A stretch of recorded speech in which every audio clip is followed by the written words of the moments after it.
Here goes. Howdy everybody, welcome to the show, and we are here in central Alabama at Swamp Whitetails, and the second we got here last night, we had to get to work.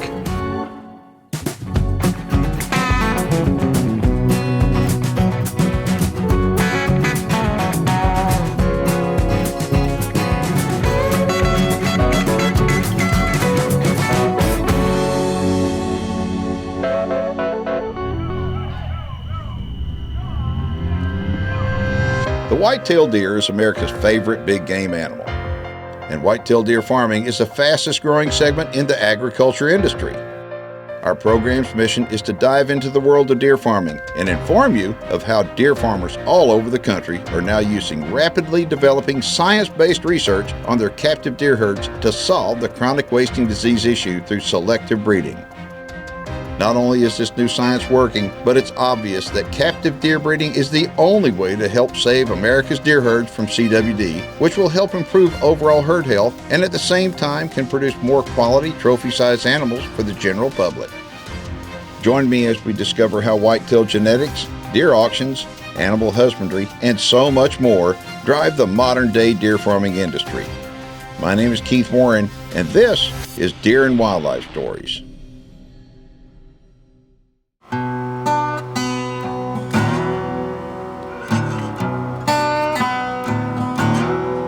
So we wind up showing up, and the first thing is Rodney's driving in with a buck that's got a problem. It is the last week of July, and this is the time when bucks develop this problem. He's got a problem with an antler. But this is the reason why he's knocked down right here. You got him a little boo-boo. And this is the time their antlers are just engorged with blood. And you got to check the bucks every morning, every evening. Normally in 3 weeks or so, they're going to go ahead and cut the antlers off anyway. So he's going to go ahead, he's going to cut these antlers off in just a few minutes. So I think you're going to be amazed at how much blood comes out of them too. See, you put a fly tag over here. Yep. It's kind of, we've never shown that on one of our shows before. That little fly tag right there. Keep all the flies, ticks, and bugs off of them. Besides I primarily use the fly tag for just keep them away from their heads. All right, so what's going on? Just a minute ago, he put basically tourniquets on little bands, and what that's doing is cutting off the blood supply. Going to give it a few minutes. He gave him some shots, and he's going to wait for the blood supply to slow down. Then all of a sudden he's going to cut the antlers off, and whew, he's cut the antler off. He's taking toothpicks and putting them on here to stop the bleeding. The bleeding is pretty intense, okay? And so one of the big mistakes that I see people do when they're doing something like this, they cut the antler off way too short. Okay, you'll notice he came up about almost 1.5 inches above the tourniquet. So the antler itself is about 3 inches long. The reason why you don't want to cut them short is because these bucks will start rubbing once they become hard antlered.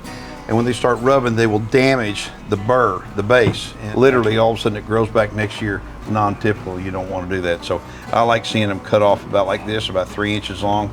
It's the perfect length. Watch out, watch for the blood. Look at that.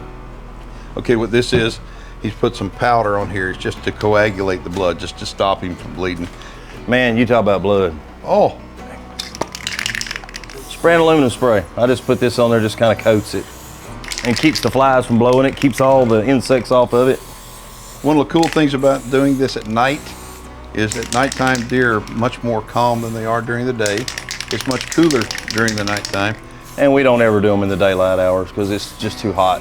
Down here we're running over 100 degrees per day right now. So, all right, so the patient is going back to the pen right now.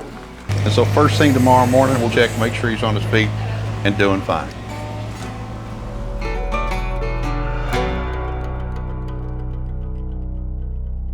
So if you wind up going to any of the deer sales around the country, more than likely you'll run into Rodney Reagan. And you know, he's out there, and the reason why is because he's got relationships with people all over the country. my name's Rodney Reagan. I'm with the Swamp Whitetails here just south of Brent, Alabama and Highburger, Alabama. Glad to have Keith Warren here today and looking forward to showing y'all some big deer. We built a new farm here and moved from Guntersville about a year ago now. 135 acres with about 92 acres of pens on it. My position here at the Swamp Whitetails is herd manager. I take care of all the vaccine programs, all the drug programs, all the breeding programs, and just oversee the herd management. We have about 220 does that we breed here, about 320 fawns on the ground, 70 or so yearlings, and about 60 two-year-olds. Our terrain here is flat. We have 46 pens, 510 by 175, roughly 2 acres. We have approximately 5 miles of roads that we built in here around the pens, and we're also double fenced. Our business model goal here at the Swamp Whitetails is to raise the biggest breeders and bring CWD resistance to our herd in the state of Alabama. We're located about an hour south of Birmingham, relatively in the center of the state, so if you want to come visit us, feel free. We're pretty easy to get to and pretty centrally located. We do a lot of business with a lot of people. Deer and Wildlife Stories is brought to you by MVP Whitetails, Dr. Ray Favero's Whitetail Genetics, Rut Manufacturing, and Rafter P Construction. For more videos on deer farming, check out the Deer Farming channel on YouTube and make sure and follow us on Facebook. All right, so what is the first pen that we're going to? We're going to go to pen 46, where most of our SS markered good breeder bucks are at.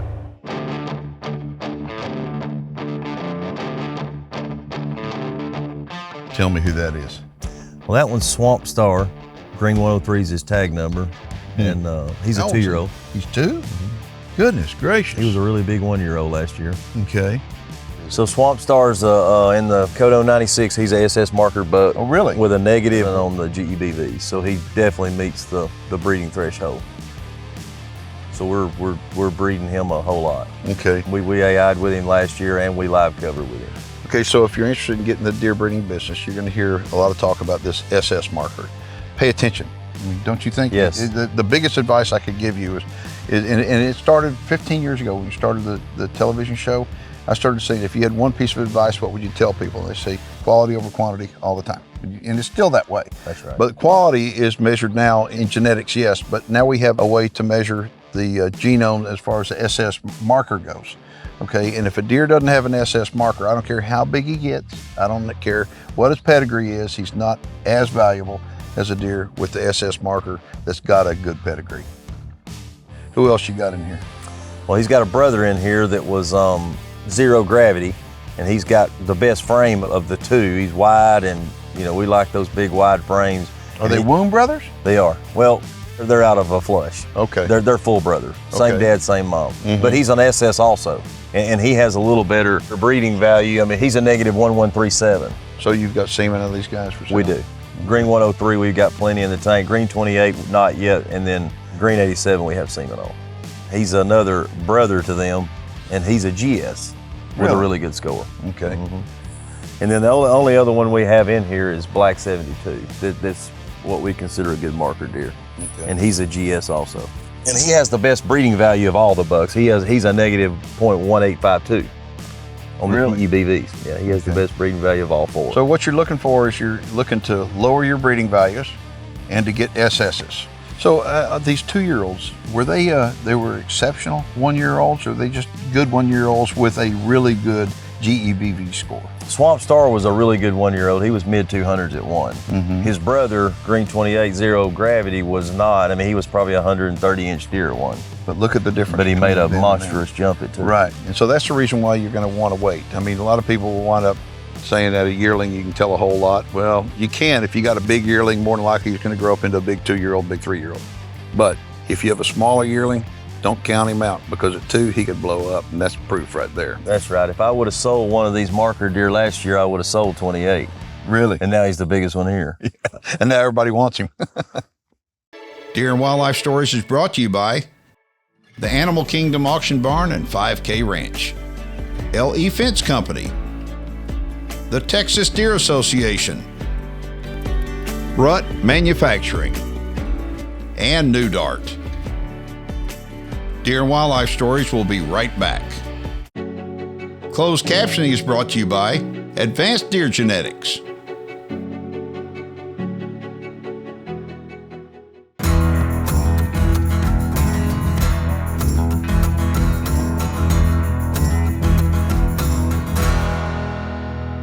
just joined us, we're in Alabama at Swamp Whitetails, and this is Rodney Reagan. We just showed you some real impressive breeder bucks, and now we're in the yearling pen. And tell us about this guy here. Now, all these bucks are yearlings, but there is this one guy, and he's a standout. Tell us about him. Yeah, he's probably the biggest mainframe yearling we've ever grown. He's a high power on Apollo FedEx Express yardstick. That's his pedigree.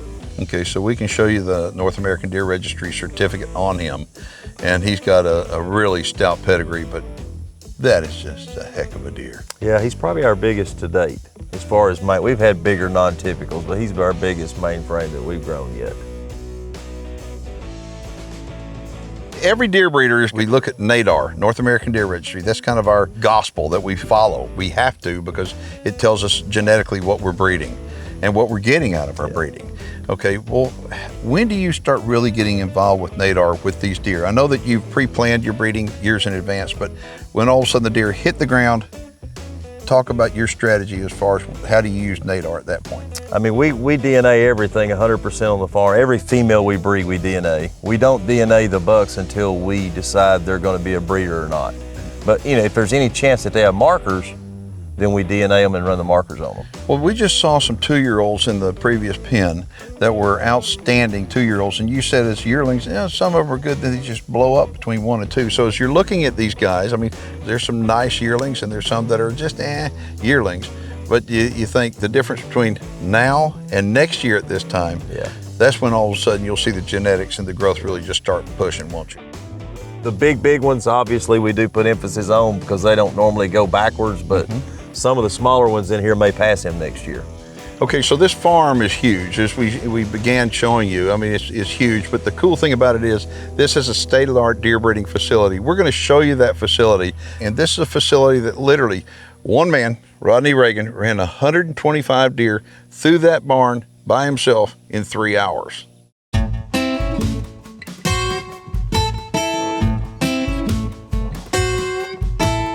This facility right here is about as high-tech as you can get. I'm gonna go ahead and let Rodney tell you about it, because this facility, one man, and anybody in the deer breeding business, I want you to listen. This guy right here ran 125 deer through this facility and worked them by himself in 3 hours. So tell him about the facility.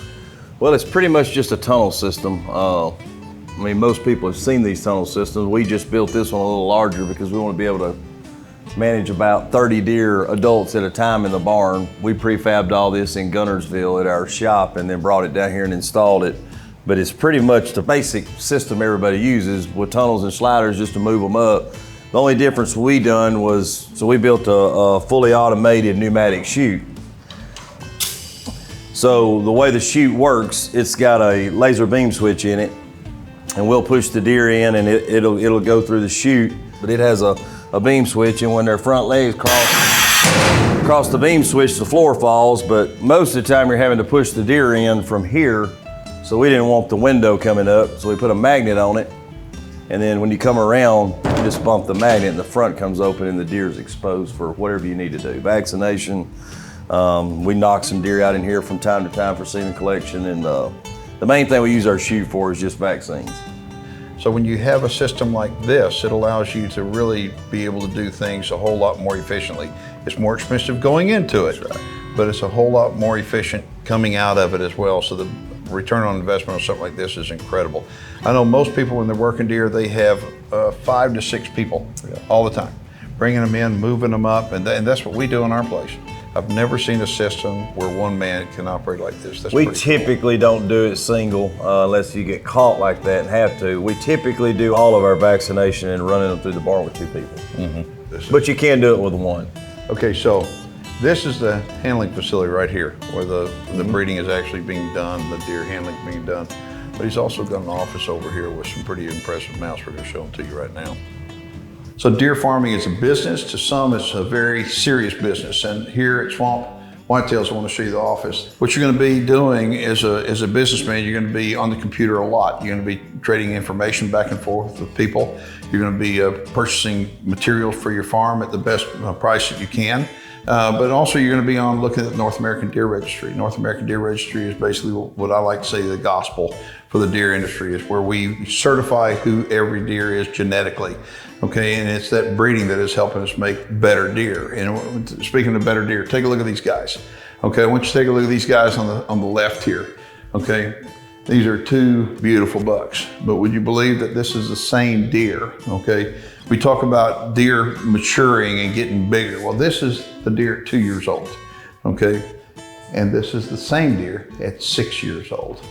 So when you take a look at the jump between 2 and 6, it really is just astonishing. And that's the reason why deer breeders, they really wait until a deer is 2 years old to be able to make a decision whether they're a breeder or a stalker. When we return, we'll show you some more stalkers right here at Swamp Whitetails. Deer and Wildlife Stories is brought to you by Record Rack Deer and Elk Feeds, the North American Deer Registry, New Dart, Mossy Rock Ranch, and the North American Deer Farmers Association. Now it's time for the LE Fence Minute. Hey everybody, this is Ron with LE Fence. Today we're out here working in Boerne, Texas. As you can see, I've got some guys back here working behind me. Right now we're working on some land clearing and fence wreck out. So not only do we build fences, and that's what we're really known for, but we've also got to come through and clear out old fences in order to start that process. So today we're out here, the guys have gone through, we've unclipped all of the old cedar posts from the actual wire. Sometimes it's also barbed wire. And we are going through, rolling up all of the trash, gonna get rid of it for the property owners. And then that allows us to come in with our mulchers or our dozers, clean a nice right of way for the fence line, so that way you can walk around, ride your fence lines. So whether it's land clearing, fence clearing, new fence construction, or any possible land improvements you can think of, we've got you covered here at LE Fence.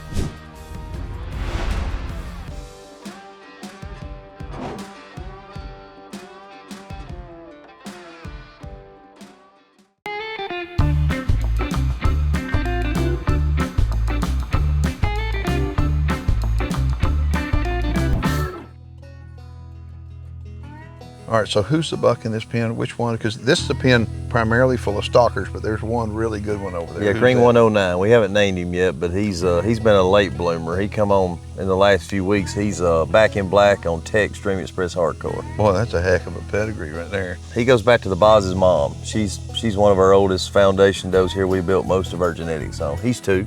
He's a 2-year-old. Wow. How wide do you think he is? He's in the mid-20s. Well, he's beautiful. Maybe upper 20s. I think he's upper 20s, but he's absolutely beautiful. But the rest of these deer are stalkers. That's right. Okay. All right, so what we're gonna do, we're gonna talk to you about making money in the deer business, okay? Now again, Rodney is from Alabama. You're president of the Alabama Deer Association currently. Yes, okay? And the ADA is what it's called, is a group of deer breeders all over the country, because you got members from Texas and Oklahoma and all over the place, but primarily Alabama. And there are more people that are getting into deer farming because, yes, it's profitable, but it's a great lifestyle, is the way I look at it, okay? And there's a good market. Some states are better than others. Alabama right now is phenomenal, but if you want to make money in the deer farming business, pay attention to what's being said right now, because this information is going to help you out. I don't care whether you're in Texas, Alabama, Florida, Michigan, it doesn't matter, but quality is more important than quantity, okay? If you can't keep your deer alive, okay, it doesn't matter what you're going to grow, you got to keep them alive, okay? As you can see, these deer are nice and healthy, but there's a secret to keeping the deer nice and healthy. It's called deer density. Would you address that? Yeah, that's probably the number one problem that we see in the deer industry in Alabama is people getting in the business, and then you want to make more money. The way you make more money is more deer, but that's not always the case, because if you actually run the numbers, if you're feeding a lot of mamas and all their fawns are dying every year because of a bacteria overload, because you got too many deer in the pen, then you're actually backing up. You can actually cut your herd probably in half and make more money. This is a fact. You know, you take a look at his doe pens. These pens are big, okay? And he doesn't have a lot of does in there, but there's a reason for that. You don't want to overcrowd your deer, period, especially the mamas and babies. Because if you can't raise them up from babies, you're never going to grow stalkers like this, okay? And so overcrowding is a huge issue, and you need to figure out what the carrying capacity is and don't exceed that. So tell everybody what they need to do. I try to average about 7 deer per acre.